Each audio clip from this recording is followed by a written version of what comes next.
नूरपुर जंगल में सब पक्षियों ने अपनी अपनी खेती लगाई हुई थी। रानू चिड़िया अपने खेत में काम कर रही थी। तोता वहाँ आता है। रानो बहन, सुना है बाजार में फसल का रेट बहुत कम लग रहा है। चावलों की बोरी 100 रुपए में जा रही है। क्या आप सच कह रहे हैं तोते भैया? हाँ रानो, तुम्हारी तरह मैंने भी इस साल चावलों की ही फसल लगाई है। कबूतर ने अपने खेत में सब्जियां लगाई हुई थी। कीकी के पापा, इन सब्जियों को कीड़ा खाने लगा है, हमें कीड़े मारने के लिए स्प्रे लानी होगी। हाँ, स्प्रे तो लानी ही होगी। मैं तो परेशान हो गया हूँ। इतनी मेहनत करते हैं हम और मुनाफा वो कालू सेठ ले जाता है। बुलबुल ने फूलों की नर्सरी लगा रखी थी। बुलबुल फूल बेचकर अपना गुजर बसर करती थी। एक दिन रानो चिड़िया सब पक्षियों को एक जगह जमा करती है। अब फैसला आप सबका होगा। सारी सूरत हाल आपके सामने है। अगर हम कालू सेठ के कुएं से पानी नहीं लेंगे तो पानी कहाँ से लेंगे? हमारी फसल सूख जाएगी। हाँ रानो चिड़िया, ये ना हो जो थोड़ा बहुत फायदा होता है हम उससे भी जाते रहें। जंगल में सिर्फ एक ही कुआं था जो कालू सेठ का था। कालू सेठ पक्षियों को पानी देता और बदले में उनसे आधा अनाज लेता। हम साल भर मेहनत करते हैं, सर्दी गर्मी धूप हर तरह के मौसम में काम करते हैं और कालू सेठ बैठे बैठे हमसे आधा अनाज ले लेता है। ये बिल्कुल भी ठीक नहीं है। रानो बहन, क्या आपके पास इसका कोई हल है? हल हल तो सिर्फ एक ही है। हम कालू सेठ से बात करेंगे और उसे कहेंगे कि वो 4 हिस्सों में से सिर्फ एक हिस्सा रखे। तो ठीक है, हम सब कल कालू सेठ के घर जाएंगे और उससे बात करेंगे। फिर सब पक्षी अपने अपने घरों को चले जाते हैं। रानो चिड़िया भी अपने घर चली जाती है। मम्मा, आज आपने आने में इतनी देर कर दी, मुझे बहुत भूख लगी है। हाँ बेटी, बस थोड़ा काम था, मैं आपको अभी दाना देती। नहीं, मुझे दाना नहीं खाना, मुझे कुछ अच्छा बना कर दे। सूखा दाना खा खा कर मैं तंग आ गई। रानो चिड़िया परेशान हो जाती है। जैसे हालात चल रहे हैं, ना जाने ये सूखा दाना भी मिले ना मिले। क्या कहा मम्मा? कुछ नहीं बेटी, तुम आज ये दाना खा लो, मैं कल तुम्हारे लिए फल लेकर आऊँ। आप रोज ऐसा ही कहती हैं और फिर मुझे दाना ही खाना पड़ता है। यूं ही दिन गुजरते गए। सब पक्षी अपनी अपनी फसल काट लेते हैं।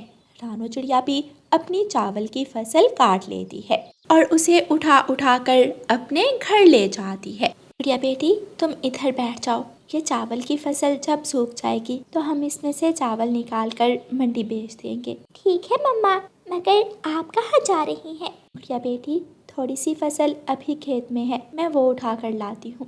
मम्मा, मैं भी आपके साथ जाऊँ? नहीं बेटी, मैं कर लूँगी, तुम बस इस फसल का ख्याल रखना। रानो चिड़िया फिर से जाती है और बाकी की फसल भी उठाकर ले आती है। कुछ दिनों तक चिड़िया अपनी चावल की फसल धूप में रखती है और फिर उसमें से चावल निकाल लेती है। कालू कौवा वहाँ आता है। हाँ भाई रानो चिड़िया, चावलों की सफाई हो गई? जी, हो गई। तो फिर लाओ मेरा आधा हिस्सा। रानो चिड़िया आधा हिस्सा एक तरफ कर देती है। कालू सेठ अपने नौकर को बुलाता है। इधर आओ और ये बोरियां उठाकर बैलगाड़ी पर रखो। जी मालिक। कालू सेठ चिड़िया का आधा अनाज ले जाता है। रानो चिड़िया बाकी बड़े अनाज को देखने लगती है।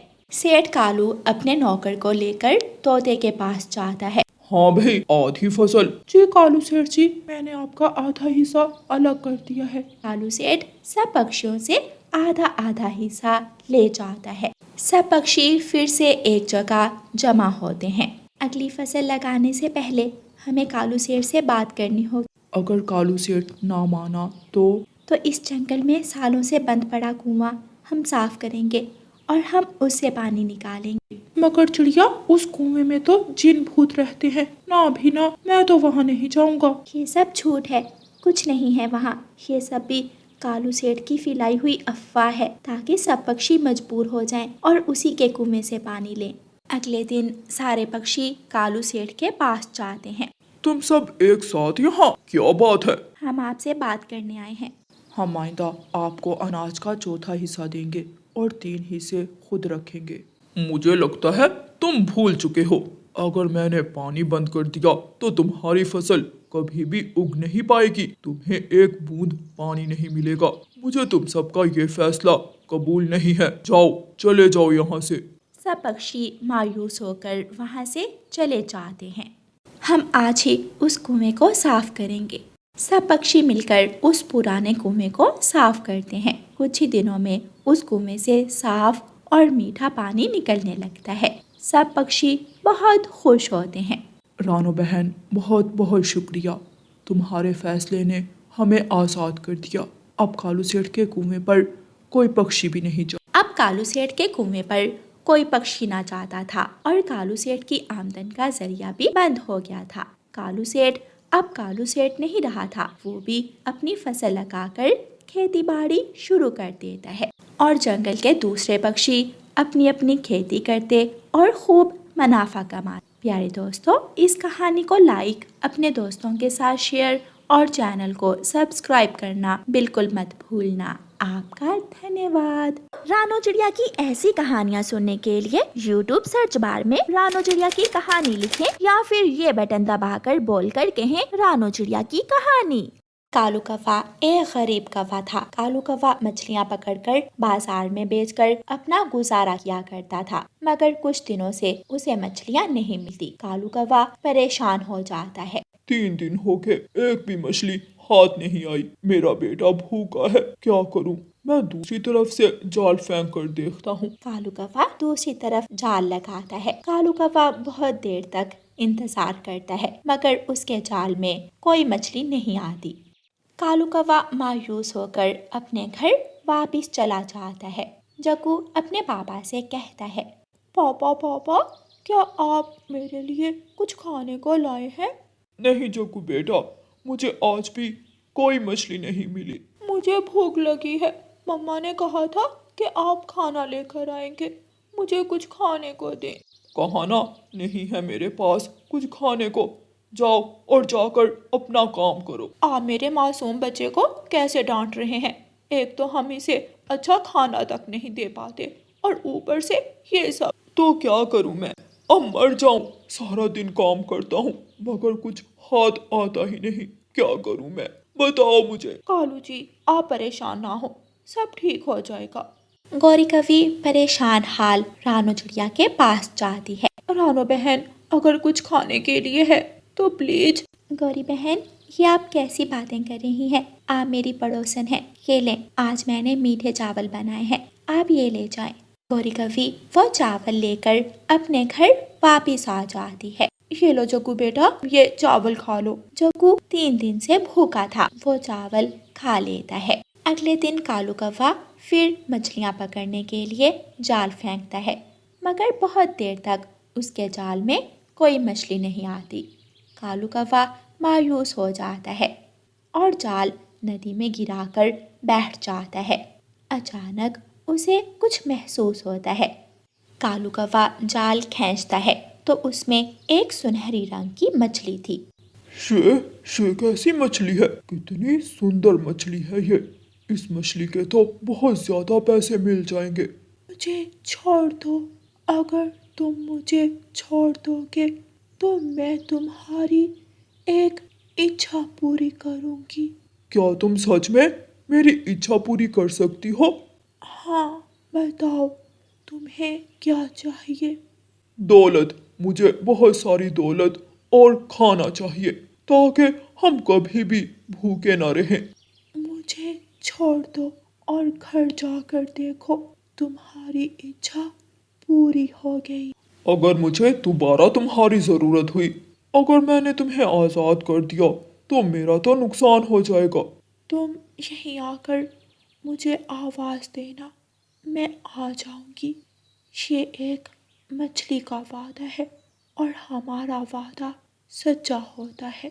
कालू कौवा उस सुनहरी मछली को वापस पानी में छोड़ देता है। कालू कौवा वापस अपने घर की तरफ भागता है।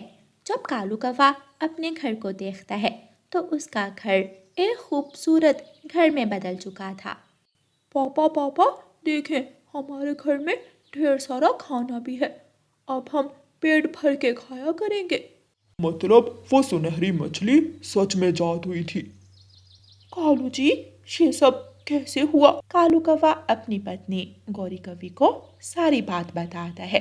कालू कौवे का गरीब घर एक अमीर घर में बदल चुका था। वो सब बहुत खुश थे।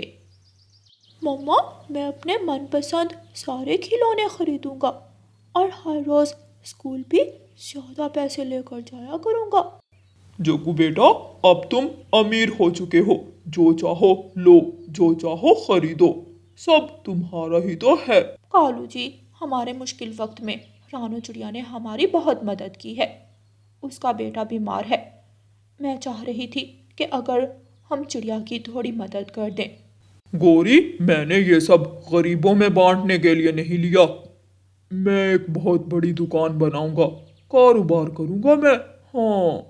कालू कौवा कारोबार में पैसा लगाता है और ढेर सारी दुकानें बनाता है। काम कर करके मैं तो थक जाता हूँ। क्यों ना मैं उस सुनहरी मछली से राजा बनने की इच्छा करूँ। वो मुझे राजा बना देगी। हाँ, मैं राजा बनूंगा, इस जंगल का राजा। कालू कौवा नदी पर जाता है और उस सुनहरी मछली को आवाज देता है। सुनहरी मछली, कहाँ हो तुम? मैं कालू कौवा। वह मछली कालू कौवे की आवाज सुनकर वहां आती है। जी कौवे, मैं आपकी क्या मदद कर सकती हूँ? सुनहरी मछली, तुम मुझे इस जंगल का राजा बना दो। मैं इस जंगल में सबसे ज्यादा अमीर बनना चाहता हूँ। जाओ, तुम्हारी इच्छा पूरी हो। कालू कौवा जल्दी से उड़ते हुए अपने घर की तरफ आता है तो उसका घर एक महल में बदल चुका था। कालू जी, ये सब क्या हो रहा है? कालू जी, कहीं ऐसा ना हो कि हमारे लालच की वजह से हमसे सब कुछ छिन जाए। कुछ नहीं होगा, वो सुनहरी मछली मुझे सब कुछ दे सकती है। देखो, अब मैं जंगल का राजा बन गया हूँ। रानू चिड़िया वहां आती है। कालू भाई, मुझे कुछ पैसों की जरूरत है। मेरा बेटा बीमार है, क्या आप? बस बस बस करो गौरी, मैंने कितनी बार कहा है, इन गरीबों को मुझसे दूर रखा करो। दे दो इसे जो इसे चाहिए। आइंदा इन गरीबों को अंदर मत आने देना। कालू भाई, आप? रानू बहन, आप मेरे साथ आए। गौरी रानू चिड़िया को अपने साथ ले जाती है और उसे पैसे दे देती है। कुछ दिनों बाद कालू कौवा फिर से उस सुनहरी मछली के पास जाता है। सुनहरी मछली, मुझे सबसे ज्यादा ताकतवर, सबसे ज्यादा अमीर, सबसे ज्यादा शक्तिशाली बना दो। तुम्हारा लालच तुम्हें तबाह कर देगा। तुमसे सब छिन जाएगा और तुम वही गरीब मछुआरे रह जाओगे। जाओ, जाकर देख लो। इतना कहकर वो सुनहरी मछली गायब हो जाती है। नहीं नहीं, ऐसा नहीं हो सकता। कालू कौवा अपने घर जाता है तो उसका वही गरीबों वाला घर था। जग्गू और गौरी कवि बैठे रो रहे थे। मैंने कहा था लालच मत करो, मत करो लालच। मुझे माफ कर दो, मुझसे गलती हो गई। मैं मेहनत करूंगा और अपने हालात बदल लूंगा। फिर कालू कौवा मेहनत करने लगता है और वो अपने किए पर पछताता है, लेकिन अब कोई फायदा नहीं था। प्यारे दोस्तों, इस कहानी को लाइक, अपने दोस्तों के साथ शेयर और चैनल को सब्सक्राइब करना बिल्कुल मत भूलना। आपका धन्यवाद।